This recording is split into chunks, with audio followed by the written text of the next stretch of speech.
why aren't you guys in WWE? Obviously, you're under contract to MLW, where you can do some outside bookings, but it seems like you guys would be a big asset to them with your last name, and you have the look, and you guys are very good wrestlers. So, any contact with them?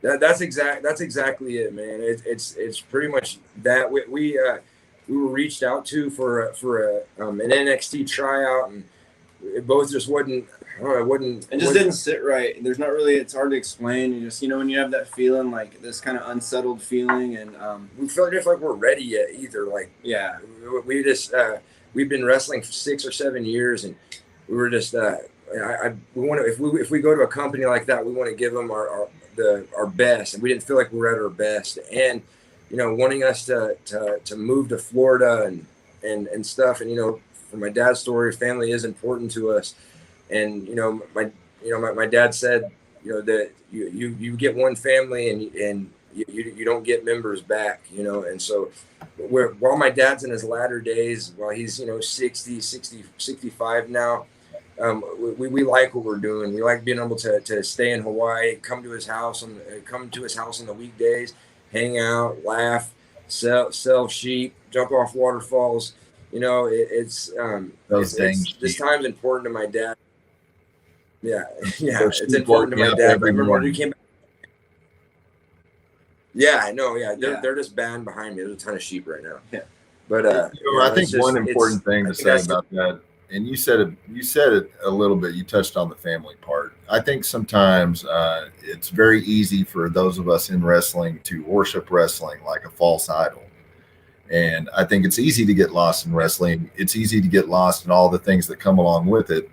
And I think that, once again, it goes back to the testimony of what kind of guys you are, that you could have went to WWE. You could have already been, but you chose your family instead. And I think, in life, your priorities need to be a certain way. And wrestling should not be your top priority. And that's just the truth. I love wrestling as much as you guys, as much as anybody. But your priorities have to be, they have to be right. And I think when your priorities are right, more things come to you. You got it exactly right. And 100%. We tried like I was saying before, we tried the being famous and becoming the most famous wrestlers. We tried it, and every time we felt like we got some momentum, it would crash.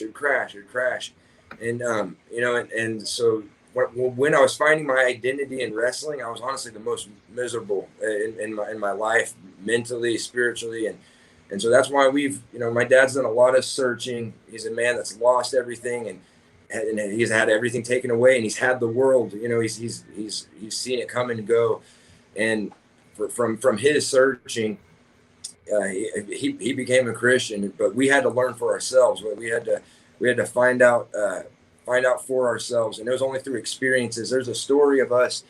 It's kind of what changed my life as far as wrestling. So we're questioning. We're in Japan, and we were like 0-70 at the time, and we're like, man, I don't know if are we supposed to be doing this? Are we forcing this to happen?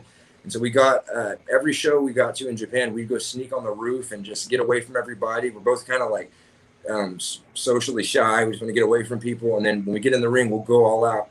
But we got on the roof and we said a little prayer, like, is this what we're supposed to do? We're wasting time. Am I supposed to be doing something else? Are we just embarrassing the family? What are we supposed to do? And so we wrestled, had our match. After the match, came back up to the roof, and we were thinking we probably might never be at this building again. It was in the middle of Japan, in the middle of nowhere. I'm pretty sure. I keep thinking it was Kirk Hall. I wish I could remember the stupid building, but we got on the other one's shoulders, and we marked Marshall Ross, the date 2012 or something, and did like a little alligator or a shark or an alligator. But then we're sitting there talking, and we looked a super faded, like scratched, probably like 4 feet over from where we just were, like we're scraping this into this brick wall. And we saw the signature, Kevin Dave, 82 something. And it was like we were just praying about, are we supposed to be doing this? Are we supposed to be wrestling? And they're in this middle of this town where I have no idea where I'm at.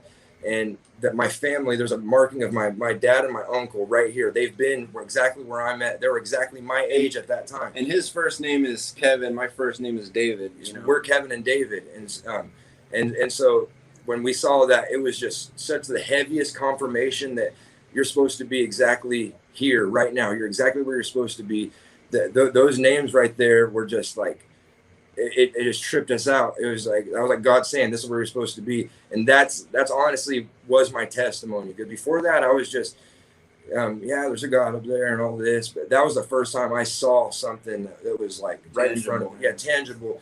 And we held on to that hope for the rest of our careers. And it didn't get easy after that. It got hard, really hard. But that confirmation was to stay on the path, keep walking, keep going. There's light at the end of the tunnel.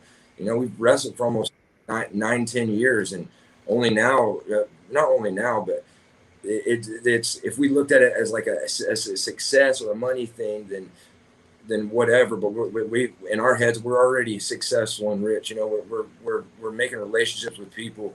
You know, that these kids at these shows, like that impacts me heavier than anybody. This little boy told me his dad just passed away, and he's at a show, and I hugged him. He started crying, and I was like, "This is what I'm here for. This is what it's all about." And so, but if we wouldn't have saw that marking, we probably would have stopped and got into something else, you know. And we tried other things, but they all failed. He owned a Mac nut business. We did a shipping business. We tried a ton of crap, but a lot of it failed. It's like two wrestlers trying to do it though. Yeah. We know we're meant to be wrestlers. Yeah, that's for sure.